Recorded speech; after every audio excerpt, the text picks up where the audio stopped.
apalagi lini pertahanan di 2 laga awal kita kebobolan 3 gol, bukan cuma 3 gol kebobolan juga, tapi tadi dikatakan oleh Dinda benar sekali banyak kesalahan-kesalahan elementer yang terjadi. Bahkan Coach Indra pun juga sebelum laga terakhir melawan India dia katakan ada kesalahan taktikal. Jadi dia sendiri mengakui ya. Ya mau tidak mau dengan skuad yang tersedia ya harus dimaksimalkan, dan juga kita harus ingat bahwa lagi-lagi ini event kelompok umur, jadi jangan ditargetkan terlalu tinggi. Tapi bagaimana kita bisa mencari pemain-pemain yang punya kualifikasi untuk bisa diorbitkan ke timnas senior. Itu yang sebenarnya itu sebenarnya yang penting ya, bukan cari menang-menang atau cari trofi. Memang pemainnya berbeda, tapi Uzbek ini selalu punya generasi pemain-pemain muda yang sangat bagus. Jadi saya kira lawan terberatnya Uzbek, dan Iran juga sama.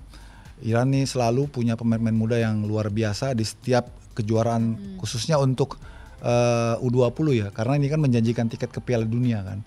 Kalau Yaman kemarin kita sudah ketemu dengan mereka di kualifikasi Piala Asia, kita imbang, artinya juga kita belum bisa juga menguasai tim-tim ini, termasuk Yaman juga. Dan itu menunjukkan bahwa tim yang kita hadapi nanti ini timnya semua berat semua. Artinya kita sebenarnya kaya akan potensi ya, kaya akan stok pemain-pemain berkualitas. Tinggal bagaimana mereka ini benar-benar diberikan jam terbang, jam bermain di klubnya.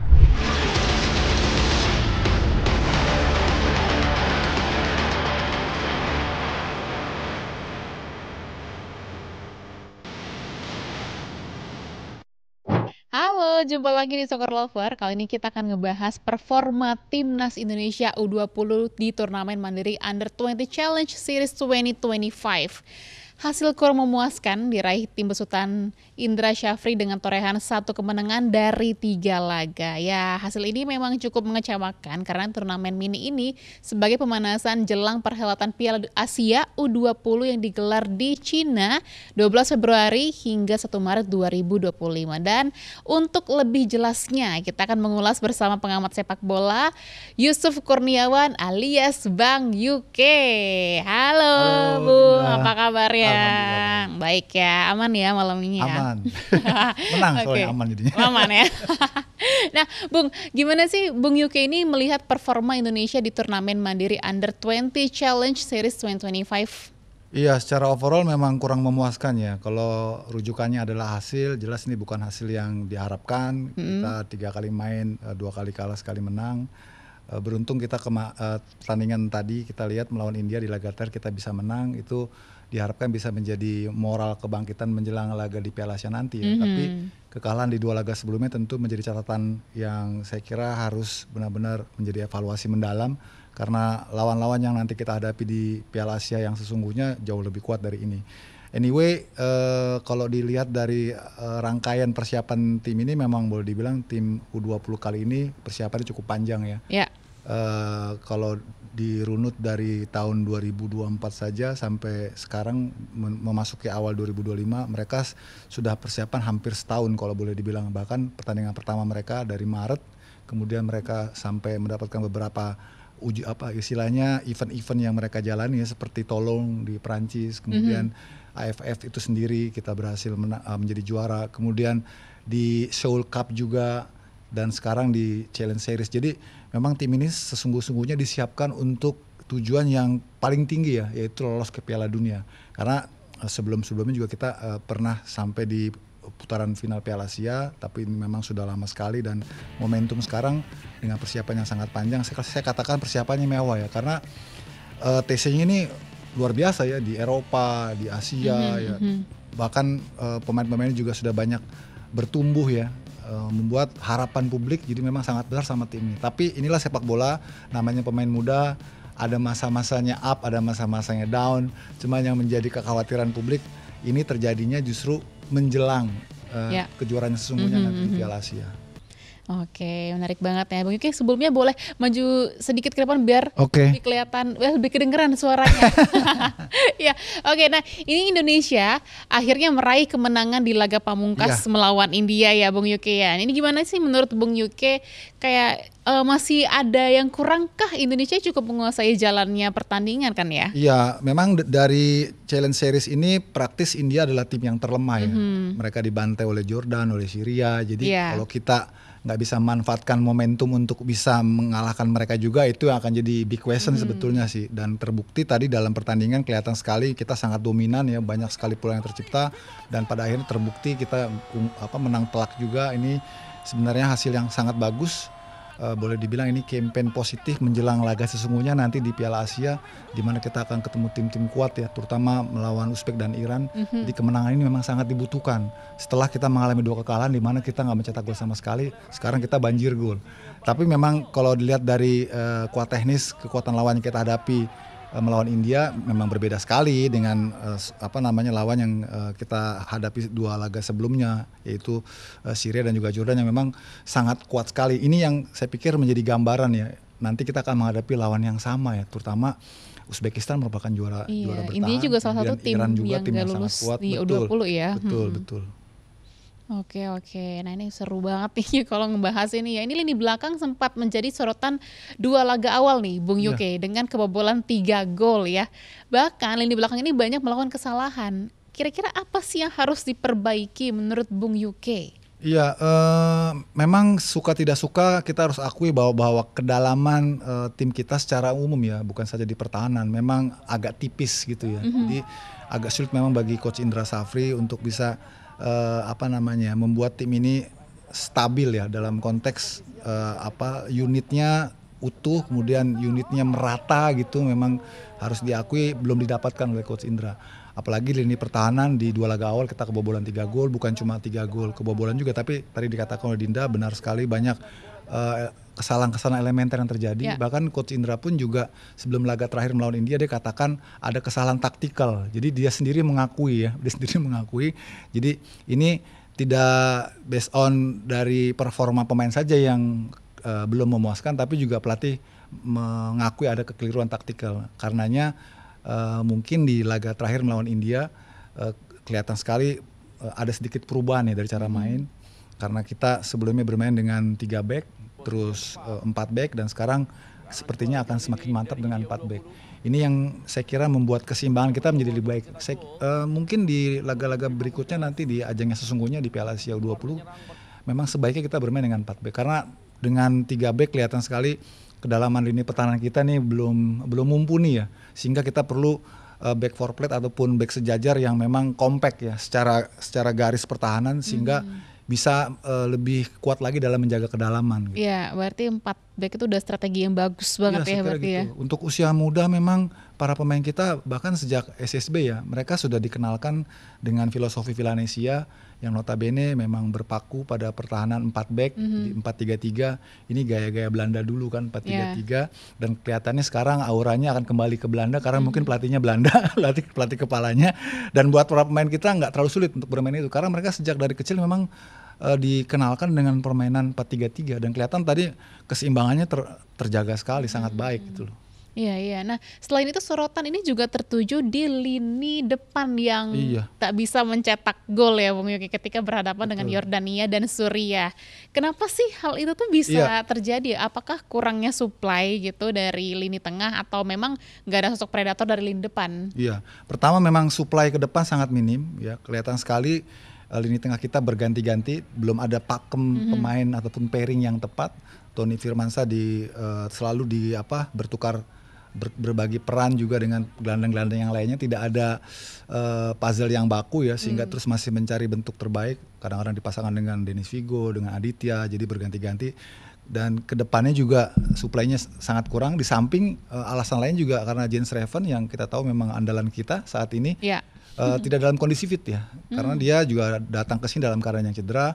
Baru tadi melawan India dimainkan sebagai starter, sebelumnya kan hanya sebagai pemain cadangan, dan kelihatan sekali memang ketergantungan kita terhadap pemain bernomor punggung 9, pemain dengan karakter nomor punggung 9, predator itu sangat tinggi sekali ketergantungan, terutama pada Jens Reven. Ketika Jens Reven tidak ada dalam performa terbaik, udah kelihatan lah bagaimana semakin sulitnya. Udah supply ke depannya minim, striker kita juga tidak klinis di depan. Itu yang saya kira menjadi bahan evaluasi. Beruntung ya saat menghadapi India, ini lini depan kita sudah mulai berbicara nih ya. Tadi kita lihat bagaimana saat melawan India, Ragil ya sudah bisa mencetak 2 gol. Ini saya kira juga campaign yang bagus juga, bahwa lini depan kita menjelang laga sesungguhnya nanti sudah mulai menunjukkan produktivitasnya. Semoga saja konsisten, itu yang paling penting ya, karena menjaga konsistensi itu nggak mudah ya. Semoga konsisten ya. Betul.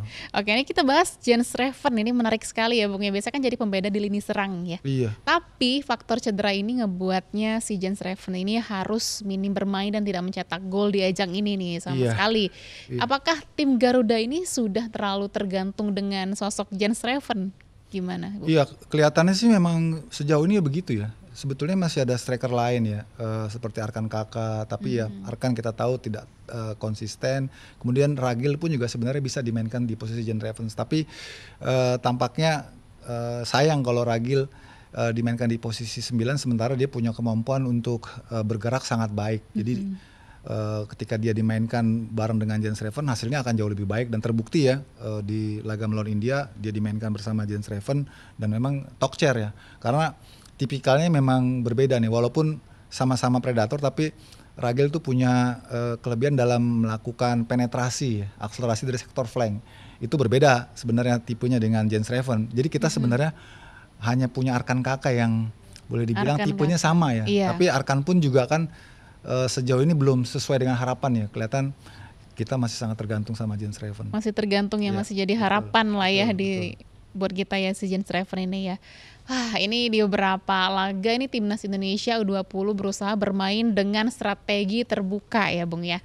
Nah kayak biasanya distribusi bola kan banyak bergantung pada umpan lambung, baik dari sisi sayap maupun dari tengah lapangan. Tapi sayangnya sebagian besar umpan tersebut berhasil digagalkan oleh pemain lawan. Gimana sih Bung Yuki ini ngelihat pola permainan tim asuhan Indra Syafri ini?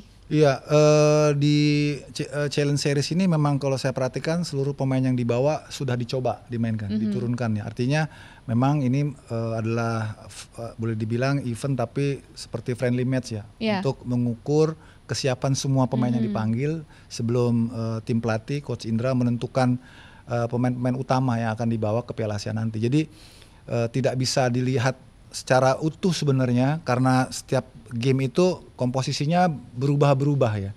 Tapi setidaknya kita sudah punya gambaran, misalnya di lini pertahanan, kalau melihat dari 3 laga yang sudah dijalani, rasa-rasanya pemain-pemainnya sudah bisa kita takar ya. Oh ini bakal tempatnya Kadek, terus Iqbal gitu kan. Di sisi kiri ada Donitri ya. Di kanan bisa ada Buffon, terus di tengah tampaknya Tony Firmansyah yang lebih firm nih, tinggal dia cari pendampingnya nih. Terus di depan udah ada Jens Reven, sana Ragil ya. Saya kira itulah yang kelihatan. Tinggal pemain-pemain pendampingnya ya untuk bisa memperkuat terutama lapangan tengah ya. Kalau saya lihat Welber sudah terlihat lebih dewasa sekarang bermain. Ini juga andalan kita juga di Piala Dunia U17 kemarin. Lebih mature ya. Lebih mature gitu ya. Terus kembalinya Jihan Valevi ya, flanker yang punya kekuatan di kaki kiri juga sangat baik gitu. Terus Tony tadi juga bikin gol lagi. Nah, pemain-pemain ini yang saya kira sudah bisa menjadi gambaran, tinggal bagaimana Coach Indra melengkapi puzzle yang masih kurang ya. Sebenarnya sih Dinda, aku berharap sih Deon Marks dan juga Tim Gibbons ya, yang baru nanti tanggal 8 kalau nggak salah baru disumpah sama Oli Romani itu bisa gabung dengan tim Indra Syafri buat Piala Asia nanti kan. Sayangnya kan kayaknya nggak mungkin ya. Padahal kita butuh pemain-pemain yang punya jam terbang tinggi di Eropa seperti mereka. Mereka sebenarnya sempat dicoba waktu kita menjalani event di Perancis Tolong. Tapi waktu itu kan belum dinaturalisasi. Nah sekarang sudah disiapkan ya, tinggal stempel aja lah. Cuman sepertinya nggak keburu kalau untuk bisa langsung main di putaran final Piala Asia nanti. Kesana juga terlalu terburu-buru ya? Iya, ini eventnya harusnya dimundurin dulu ya biar Iya. kita bisa karena Biar bisa kita atur. karena Romeni masih bisa main tuh buat timnas senior karena masih Maret kan. Kalau ini kan Februari nanti kalau nggak salah tanggal 12 ya udah Iya, mulai mepet gamenya, banget ya. jadi sangat sulit. Ya mau tidak mau dengan skuad yang tersedia ya harus dimaksimalkan, dan juga kita harus ingat bahwa lagi-lagi ini event kelompok umur, jadi jangan ditargetkan terlalu tinggi. Tapi bagaimana kita bisa mencari pemain-pemain yang punya kualifikasi untuk bisa diorbitkan ke timnas senior. Ya. Itu yang sebenarnya Setuju. itu sebenarnya yang penting ya, bukan cari menang-menang atau cari trofi. Karena di usia kelompok umur ini memang targetnya bukan prestasi, tapi generasi untuk menciptakan pemain yang punya kualifikasi bisa main di senior. Kan ujungnya seperti itu. Karena kalau saya catat ada kalau nggak salah 7-8 pemain-pemain U20 sekarang itu dari pemain-pemain timnas U17 kemarin yang Piala Dunia. Artinya kan proses regenerasi itu terjadi di sini gitu ya. Dan terrealisasikan. Betul, ditambah lagi pemain-pemain yang kemudian muncul untuk mendampingi ex dari anak-anak U17 ya, seperti Donitri, kemudian Tony Firmansyah, Ragil itu kan, Revens ya. Yang ujungnya tentu kita harapkan di kemudian hari mereka juga akan menjadi feeder buat tim nasional senior nantinya gitu. Oke, menarik. Nah, di Cina nanti nih Bung Yuke, timnas Indonesia U20 tergabung di grup C akan menghadapi tim kuat ya. Seperti Uzbekistan, Iran, dan Yaman. Nah, ini Uzbekistan ini adalah juara bertahan Piala Asia U20 2023. Sedangkan Iran ini berhasil melaju hingga perempat final pada edisi sebelumnya. Kalau Yaman berstatus peserta baru sih di edisi kali ini. Gimana sih Bung Yuke bisa melihat peluang buat Indonesia? Iya, pasti berat ya, pasti berat. Karena kita tahu Uzbek bukan saja menjadi juara bertahan, tapi dia juga menjadi satu dari 4 wakil Asia di Piala Dunia U20 kemarin. Jadi memang pemainnya berbeda, tapi Uzbek ini selalu punya generasi pemain-pemain muda yang sangat bagus. Jadi saya kira lawan terberatnya Uzbek, dan Iran juga sama. Iran nih selalu punya pemain-pemain muda yang luar biasa di setiap kejuaraan, khususnya untuk U20 ya, karena ini kan menjanjikan tiket ke Piala Dunia kan. Kalau Yaman kemarin kita sudah ketemu dengan mereka di kualifikasi Piala Asia, kita imbang, artinya juga kita belum bisa juga menguasai tim-tim ini, termasuk Yaman juga. Dan itu menunjukkan bahwa tim yang kita hadapi nanti ini timnya semua berat semua. Jadi ada positifnya juga, kita kemarin dikalahkan oleh Suriah, dikalahkan oleh Jordan, yang mungkin cara mainnya mirip-mirip dengan tim-tim yang akan kita hadapi nanti di Piala Asia ya. Betul. Hanya saja emang dapat boleh dibilang ada catatan tersendiri.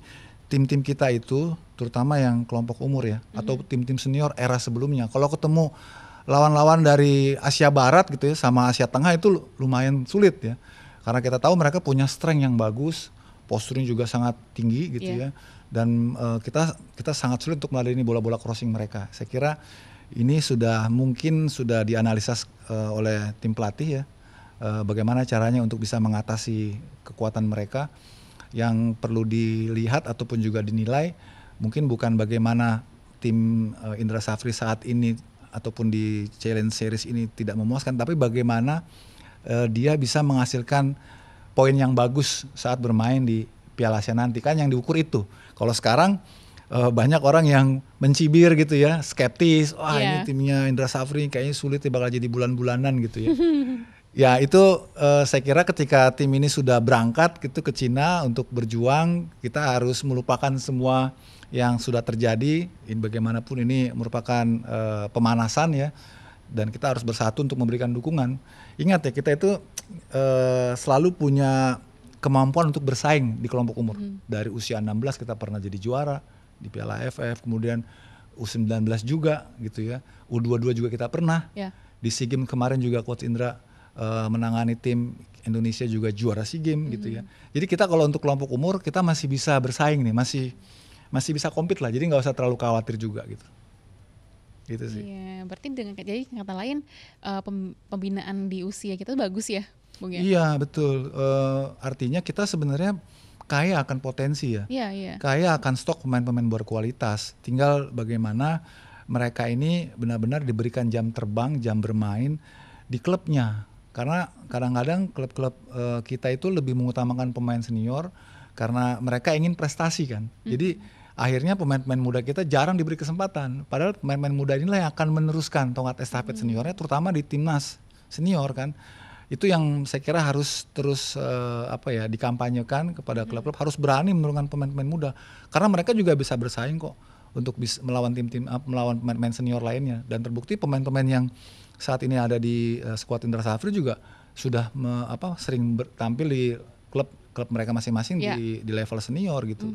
Ya, meskipun begitu ya timnas Indonesia U20 ini nantinya akan menjadi fondasi timnas senior ya Bung ya. Betul. Siapa aja sih pemain yang menonjol dan diprediksi Bung Yuke mampu menjadi tulang punggung timnas senior di masa depan? Iya, sebenarnya yang paling kelihatan itu karena kita juga sudah lihat keduanya ini di AFF kemarin ya. AFF kemarin mereka tampil di senior walaupun saat itu tim ini atau tim AFF itu adalah pemain U22 ya, tapi sebuah performa yang menjanjikan yaitu dari Kadek ya, kemudian juga Donitri yang kelihatan punya prospek yang sangat bagus, potensi yang baik. Betul, itu mereka bisa dipupuk, dikader untuk menjadi pemain timnas senior berikutnya. Paling tidak mereka kemarin di AFF itu sudah mendapatkan cap senior juga. Karena kan saat itu kan AFF kan levelnya senior kan. Dan mereka sudah diberi kesempatan, jadi harapannya tentu ke depan makin matang ya. Kemudian juga saya lihat Welber juga bisa dipromosikan. Ini luar biasa pemain ini, visinya sangat bagus ya. Kemudian juga Jens Reven pastinya ya. Kita butuh di timnas senior juga kan, kita tahu kita masih butuh stok penyerang yang berkualitas kan. Jens Reven saya kira menjanjikan juga. Ada Jehan Falevi juga. Ini pemain kidal yang menurut saya istimewa juga, kalau dia diberikan kesempatan yang banyak di klubnya, saya kira juga dia akan bisa berbuat sesuatu yang lebih gitu. Luar biasa. Nah, terakhir harapan Bung Yuke buat tim Indonesia U20 ini secara keseluruhan apa? Ya, lagi-lagi tadi dikatakan Dinda benar sekali, bagaimana tim ini bisa pada ujungnya mengorbitkan pemain-pemain yang berkualitas ya. Pemain yang berkualitas yang bisa dikader untuk pemain timnas senior selanjutnya. Walau memang kita tentu menginginkan secara tim juga kita punya prestasi ya. Karena bagaimanapun turnamen yang kita hadapi ini menjanjikan tiket ke Piala Dunia gitu ya. Kita sempat ikut terakhir di Piala Asia U20, ketika itu masih ditangani Coach STY. Kita juga dikalahkan juga oleh Uzbekistan juga. Jadi kita juga punya pengalaman juga, gagal juga tidak lolos dari fase grup ya. Jadi sekarang kalau kita bisa melewati pencapaian di Piala Asia U20 sebelumnya, wah saya kira itu udah istimewa ya. Apalagi dengan mempertimbangkan lawan-lawan yang berat-berat ini. Ya, oke. Nah, ini kayak udah cukup nih kita bahas tentang timnas U20 ya, Bu Yuke. Saat ini kita beralih ke BRI Liga 1. Ya, performa apik Persib Bandung yang memuncaki klasemen BRI Liga 1 hingga pekan ke-20 tak lepas dari sosok Tyrone Del Pino. Sempat dipinjamkan ke klub Thailand musim lalu, pemain asal Spanyol itu menjelma jadi pemain kunci Maung Bandung di musim ini. Yes. Siap kali ini dan kembali hingga pekan ke-20 BRI Liga 1 2024-2025, performa Persib Bandung tak perlu diragukan lagi. Pangeran Biru masih kokoh di puncak klasemen berselisih 5 poin dari Persija yang membututi di posisi kedua. Yang mencuri perhatian dari kesuksesan Maung Bandung adalah kehadiran Tyrone Del Pino. Pemain yang musim lalu dipinjamkan ke klub Thailand Ratchaburi FC, kini menjelma jadi bintang tim asal kota Bandung itu. Hingga pekan ke-20, pemain asal Spanyol tersebut telah mencetak 11 gol dan menempatkannya di peringkat ketiga daftar pemain tersubur. Gol yang ia lesakan pun kerap menyelamatkan Persib dari hasil buruk. Tak hanya jago dalam urusan mencetak gol, gelandang serang berusia 34 tahun itu juga masuk jajaran top assist dengan 6 umpan berbuah gol. Dan itu dia sundulan yang beribu, berikan semangatmu. Iya, sejak babak pertama. Meski sempat diragukan dan kerap dibandingkan dengan Stefano Beltrame, perlahan tapi pasti Del Pino berhasil membuktikan kualitasnya. Kini ia pun menjadi pujaan bobotoh yang kerap menantikannya berlaga. Dengan sisa 14 laga, mampukah Del Pino membawa Persib kembali mengangkat trofi? Begitu sekali ke sudut kiri atas gawang dari Pigai. Fantastis. Nah, gimana nih Bung Yuki pendapatnya nih? Iya, luar biasa ya, memang Tyrone Del Pino nih sama sekali tidak disangka-sangka ya bisa meroket prestasinya bersama Persib Bandung, apalagi dia sempat dipinjamkan ya ke Thailand. ketika kembali ternyata dia bisa mengisi kekosongan yang ya boleh dibilang kalau kita tahu Persib dari musim-musim sebelumnya kan sangat bergantung kepada dua sosok ya, Ciro Alves dan juga David da Silva ya. Nah, pada musim ini kebetulan kedua pemain ini tidak dalam kondisi yang fit selalu, tidak konsisten ya. Dan muncullah Tyrone Del Pino. Ini saya kira keberuntungan ya, di mana ketika goal getter yang dimiliki oleh Persib ini tidak dalam kondisi yang baik atau boleh dibilang off day, muncul Tyrone Del Pino mengisi posisi itu, mengisi keran gol yang memang selalu diharapkan oleh Persib dari game ke game, mengingat mereka posisi sekarang ada di puncak dan Tyrone memberikan jawaban itu.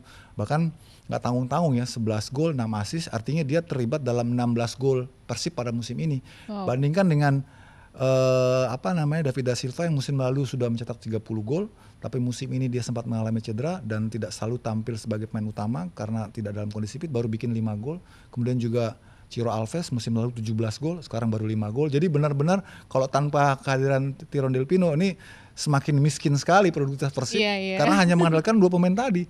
Kebetulan Tyrone Del Pino ini bisa menjadi solusi, menjadi jawaban, dan saat ini bersama dia Persib berada di papan atas. Wah, nomor bersama 1. Del Pino ya, biasa betul. sekali. Nah, sementara kabar dari mancanegara, berita buruk menimpa pemain keturunan Indonesia, Raja Nainggolan. Jadi ia ditangkap kepolisian Brussels, Belgia terkait dugaan terlibat dalam penyelundupan kokain di pelabuhan Antwerp. Nah, ini proses penangkapan Raja Nainggolan terjadi setelah polisi melakukan penggeledahan terhadap lebih dari 30 rumah di Antwerp, termasuk rumah mantan pemain Bayangkara FC itu. Bahkan, mobil Raja Nainggolan terpaksa harus diderek polisi guna digunakan sebagai bagian dari pendalaman barang bukti.